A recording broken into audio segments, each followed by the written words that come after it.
Hello বন্ধুরা, কেমন আছো সবাই? আশা করি সবাই ভালোই আছো। আমি Prantika. Welcome back to my channel Prantika's beautiful world. এখন চলছে শ্রাবণ মাস, তাই আমি মহাদেবের দর্শন করতে চলে এলাম শালকিয়ার নয়া মন্দিরে। মন্দিরটা গড়ে উঠেছে একেবারে গঙ্গার ধারে, আর এখানেই রয়েছে 51 ফিট উঁচু মহাদেবের এই মূর্তিটি, যেটা কলকাতার সবচেয়ে উঁচু শিব মূর্তি। মন্দির প্রাঙ্গণটা বিশাল বড় আর খুবই পরিষ্কার পরিচ্ছন্ন। আর এখানে রয়েছে মহাদেবের দ্বাদশ জ্যোতির্লিঙ্গের প্রতিকৃতি মন্দির। চলো তোমাদের ঘুরিয়ে মন্দিরগুলো দেখিয়ে দিই। শ্রাবণ মাসের পুণ্যতিথিতে তোমরাও একবার ঘুরে আসতে পারো এই নয়া মন্দির থেকে।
এই সুন্দর মন্দির আর এই দ্বাদশ জ্যোতির্লিঙ্গের দর্শন করে তোমাদের কেমন লাগলো অবশ্যই কমেন্টে জানিও কিন্তু।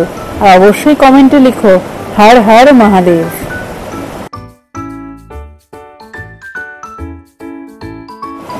এখন চলছিল ঝুলন উৎসব, তাই দেখো এখানে খুব সুন্দর করে ঝুলন সাজানো হয়েছে। আমার আজকের ব্লগ এখানেই শেষ হবে। দেখা হচ্ছে আবার পরের ব্লগে। আমার ভিডিও যদি তোমাদের ভালো লেগে থাকে লাইক কমেন্ট শেয়ার করো, আর আমার চ্যানেলটা সাবস্ক্রাইব করে পাশে থেকো প্লিজ। তো সবাই মিলে বলো হর হর মহাদেব।